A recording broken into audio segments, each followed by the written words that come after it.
Hola séptimo básico, les traigo un par de tips para la evaluación. Primero, con problemas matemáticos, siempre asegúrense de leer y haber entendido lo que les están pidiendo. Entonces, lean y busquen palabras claves en el texto. Segundo, organicen la información, anoten los datos que les van dando, pueden hacer esquemas, dibujos o lo que se les haga más fácil. Como tercer paso ya pueden resolver. Como cuarto, verifican su respuesta. Pueden usar para esto calculadora. Y ya como último paso, ya pueden responder y fíjense muy bien de estar respondiendo lo que se les pide o pregunta. Fracciones. En fracciones recordemos que teníamos lo que era el numerador y el denominador. El numerador por su parte sería el número de partes que se toman de un entero, mientras que el denominador correspondía al número de partes en las que se divide este entero. En este caso tenemos un entero de 4 partes iguales y de este entero se toman 2 partes porque su numerador es 2. Entonces, en las fracciones impropias correspondían a estas fracciones donde el numerador es mayor que el denominador. En este caso, 6 dividido en 4, ¿no es cierto? 6 cuartos. Entonces aquí se representaba de la siguiente forma. Tenemos dos enteros de 4 partes iguales y de estos se tomaban 6 partes. Y esto mismo se puede representar como una fracción mixta. Si nos fijamos, aquí tenemos uno de esas partes corresponde a un entero, mientras que de la otra parte se toman 2 cuartos. Entonces sería un entero y 2 cuartos. Y también podemos representarlo en una recta. Aquí también, si se fijan, está pasadito del 1 y está entre el 1 y el 2.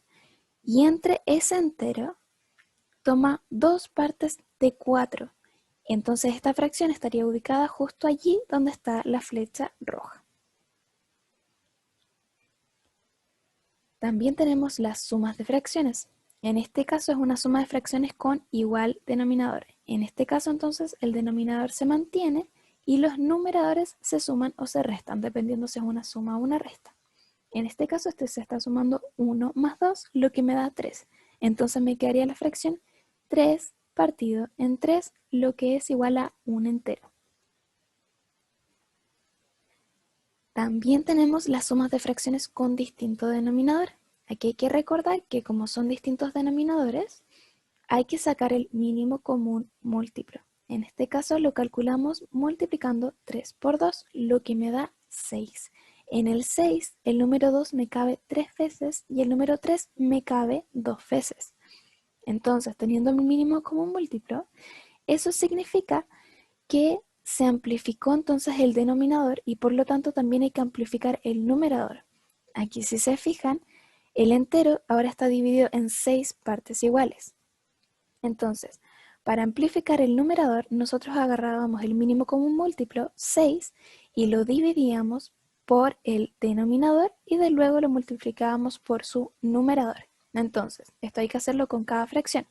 6 dividido en 3 me da 2, 2 por 1 me da 2, entonces tendríamos nuestro primer numerador. Hay que hacer exactamente lo mismo con la otra fracción y ya tendrían nuestros dos numeradores que se están sumando. Entonces 2 más 3 me da 5 y me quedaría la fracción 5 dividido en 6. También tenemos ángulos. Entonces, recordemos que ángulos correspondía al espacio entre dos semirrectas que se intersectan en un vértice. Entonces, este ángulo lo medíamos en grados y hay distintos tipos de ángulos. Está el agudo, el recto, obtuso, extendido y completo. En los ángulos había algo que pasaba cuando teníamos un vértice. Aquí encontrábamos los ángulos opuestos al vértice, que miden exactamente lo mismo. Entonces, el ángulo opuesto al vértice es aquel ángulo que está del lado contrario del vértice. También teníamos lo que son los ángulos correspondientes. En este caso, estos ángulos se dan cuando hay dos líneas que son paralelas y esta línea está siendo cruzada por una transversal. Entonces, estos ángulos correspondientes son aquellos que están del mismo lado de la transversal y miden exactamente lo mismo, pero solo en el caso de rectas paralelas. En este caso, un ejemplo serían 130 grados y esos otros 130 grados. Y también los otros que se muestran de los mismos colores corresponderían a ángulos correspondientes. En ángulos también teníamos lo que son los ángulos complementarios, aquellos que al sumarlos me dan 180. Aquí tenemos algunos ejemplos de ellos. En ángulos también tenemos los ángulos interiores de un triángulo. Estos siempre me van a sumar 180 grados, como nos fijamos en estos ejemplos. Entonces, sabiendo ello, podemos también saber los ángulos interiores de algunas figuras compuestas por triángulos. En estos casos, si nos fijamos, los ángulos de los triángulos y de las figuras que estos triángulos están conformando coinciden.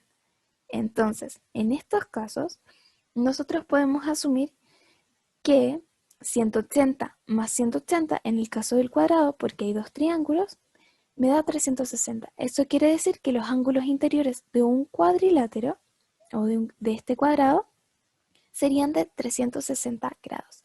En el caso de un pentágono que está conteniendo a tres triángulos, tendríamos que sumar 180 más 180 más 180, lo que me da 540. Eso quiere decir que los ángulos interiores de un pentágono corresponderían a 540 grados. Pasando a otro contenido, tenemos razones. Esto corresponde a la relación entre dos magnitudes. Aquí tenemos al antecedente y al consecuente. Estas se pueden encontrar o expresar como 2 es a 3, la razón de 2 a 3, por cada 2 de tal cosa hay 3 de tantas cosas. Entonces, veamos un ejemplo. 9 de cada 10 gatos prefieren Whiskas. Aquí podemos hacer una relación entre las magnitudes de gatos y gatos que prefieren Whiskas. Entonces, por un lado, los gatos que hay son 10, mientras que los gatos que prefieren Whiskas son 9. Entonces la relación es de 10 es a 9. Por cada 10 gatos hay 9 que prefieren Whiskas. Entonces veamos entre otras dos magnitudes, gatos que prefieren Whiskas y gatos que no. Entonces, por cada 9 gatos que prefieren Whiskas, hay uno que no. Entonces, podemos encontrar otros datos a partir de este tipo de relaciones. Por ejemplo, si hay 20 gatos, habrían 2 que no prefieren Whiskas. Pasemos a otro contenido. Porcentajes. Este corresponde al número o cantidad que representa la proporcionalidad de una parte respecto a un total que se considera dividido en 100 unidades. Entonces, para entender mejor esto, veámoslo con un ejemplo. Aquí tenemos un caso de 40 manzanas. Estas 40 manzanas corresponderían al 100%. Entonces, ¿cuál sería el porcentaje de manzanas verdes? Nosotros, al contarlas allí, sabemos que tenemos 10 manzanas que son verdes. Entonces, podemos hacer una relación simple. Por ejemplo, si el 100% son 40 manzanas, entonces 50%, que es la mitad de 100%, serían 20 manzanas, porque la mitad de 40 manzanas son 20 manzanas. Entonces ya sabemos cuánto es el 50%. Y la mitad del 50% corresponde al 25%. Y la mitad de 10 manzanas corresponde a 10 manzanas. Entonces, 10 manzanas corresponderían al 20%. Esa sería una forma de saber cuál es el porcentaje de manzanas verdes que hay. Por otro lado, tenemos la regla de 3. Aquí hacemos una relación entonces entre el 40%, 40 manzanas que corresponden al 100% y 10 manzanas que corresponden a un tanto por ciento que no sabemos cuál es, ¿cierto? Entonces, aquí tenemos que multiplicar cruzado. 40 lo pasamos hacia abajo como el denominador porque no sabemos por qué se está multiplicando Y el 10 lo multiplicamos por el 100%, lo que me da 1000 y pasa a ser el numerador. Entonces, 1000 dividido en 40 me da 25. Entonces, 25% de las manzanas son verdes.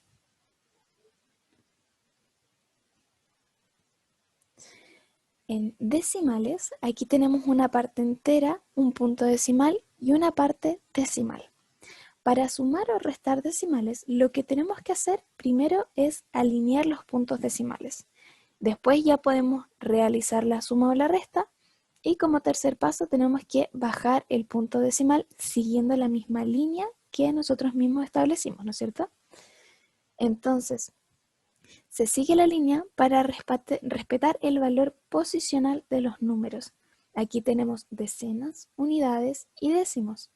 Entonces, es por esta razón que nosotros tenemos que respetar muy bien el valor posicional y ubicar el punto decimal alineados.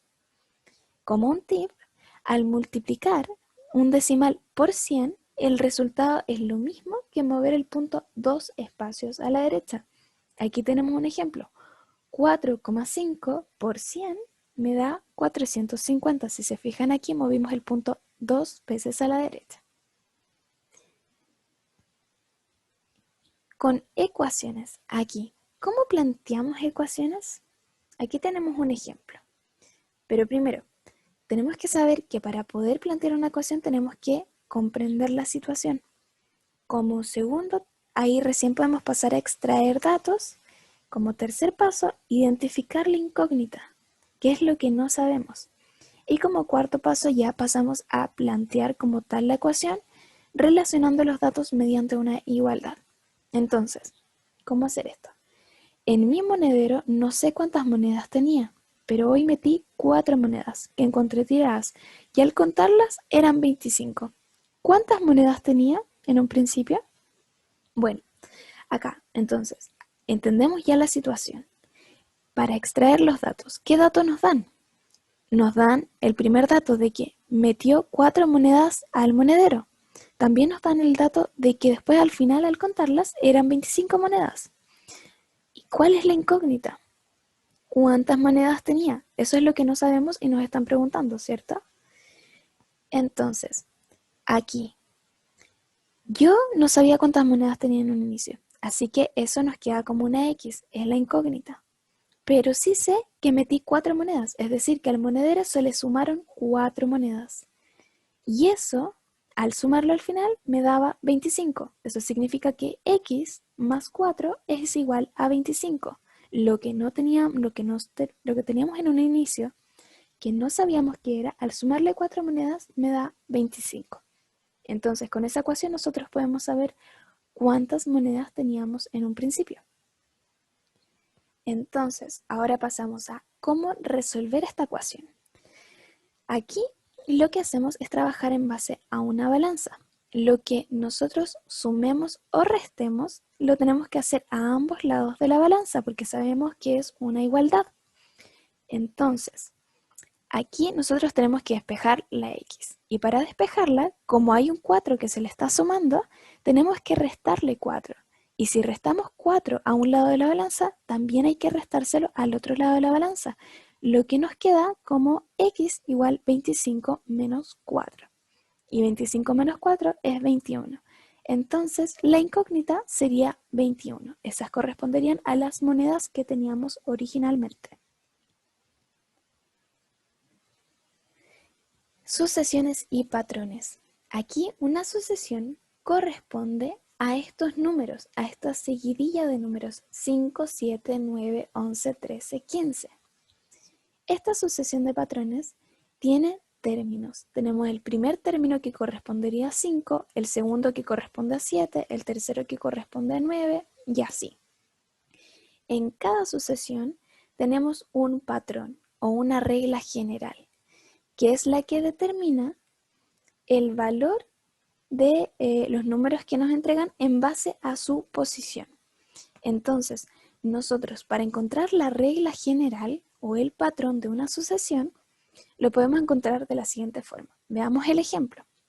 Aquí, si nos fijamos, el patrón, la sucesión, va de 2 en 2. Se le van sumando 2 por cada dígito, ¿cierto? Entre 5 y 7 hay 2, entre 7 y 9 hay 2 y así. Entonces, si esto pasa, nosotros tenemos que multiplicar a n por 2. Recordemos que n lo vamos a estar reemplazando después para saber el valor de los números de la sucesión en base a su posición, en su término. Entonces, multiplicamos a n por 2, pero al multiplicar, en caso del primer término, a 2 por 1, eso me da 2. Pero 2 no corresponde al primer término. Entonces, ¿cuánto le falta a 2 para que llegue a ser 5? Porque 5 es el primer término. Le falta 3. Entonces, le sumamos 3. Y allí tendríamos nuestra regla general, porque 2 por 1, 2 más 3, 5. Eso nos da nuestro primer término. Entonces, comprobémoslo. Reemplacémoslos, por ejemplo, por el quinto término. Entonces, para reemplazar por el quinto término, tenemos que reemplazar la n por 5. Entonces, 2 por 5, 10. 10 más 3, 13. Vayamos a verificar a los términos y resulta que sí, el quinto término es 13. Entonces estaría comprobada nuestra regla general. Gráficos. ¿Cómo interpretar gráficos? Y en este caso, un gráfico circular. Primero que nada, hay que fijarse en el título para entender qué información nos va a estar entregando este gráfico. Segundo paso, identificar las variables. En este caso, las variables corresponden a deporte, pintura, danza y música. Como tercer paso, hay que observar el porcentaje que tiene cada variable. Entonces, podemos ver, por ejemplo, que 20% de los estudiantes participan en el taller de pintura.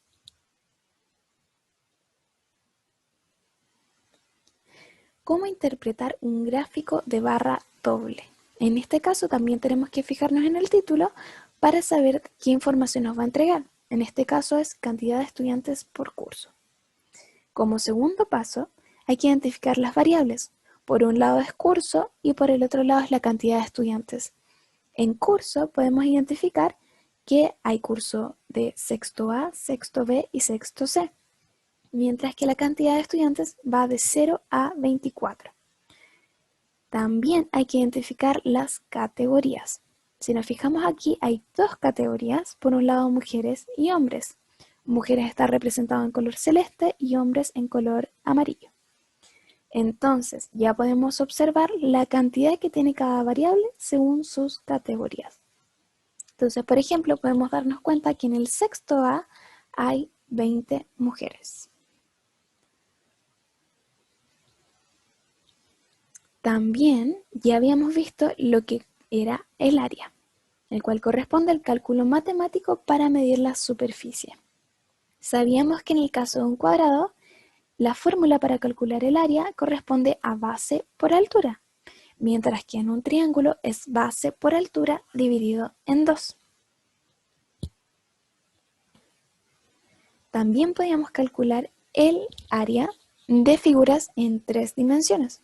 En este caso, veamos el de un cubo.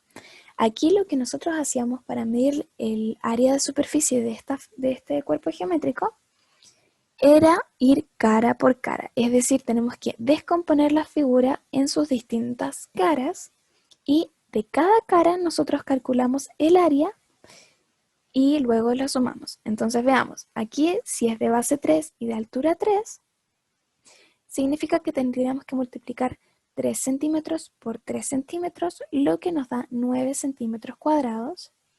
Y sabemos entonces que cada cara de este cubo tiene un área de 9 centímetros cuadrados. Como este cubo tiene 6 caras iguales, tenemos que multiplicar 9 por 6 o sumar 9 6 veces, lo que nos da 54 centímetros cuadrados, el cual correspondería entonces al área de superficie de este cubo.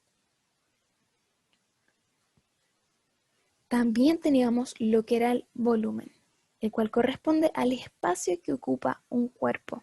Aquí se usan 3 dimensiones y se miden en centímetros cúbicos, metros cúbicos, etc. Entonces, ¿Cómo calculamos el volumen? Recordemos que hay que multiplicar las tres aristas de este cubo o de la figura en la que nos presenten. Entonces, en este caso, largo, ancho y alto. Entonces, el largo corresponde a 3, el ancho también y el alto también corresponde a 3. Entonces multiplicamos 3 por 3 por 3, lo que nos da 27 centímetros cúbicos. Recordemos muy bien que queda en centímetros cúbicos y no cuadrados como el área.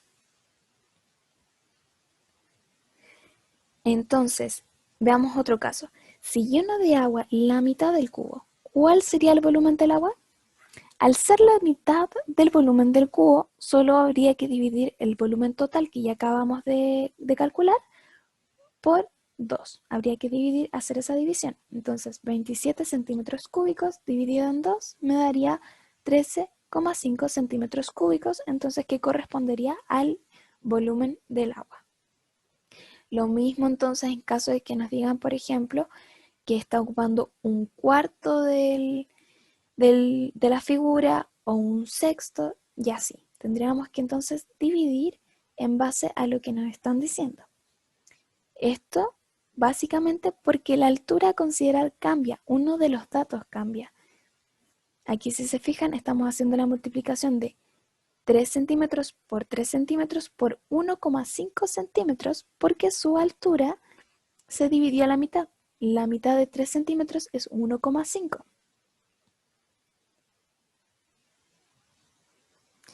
Y eso sería todo entonces.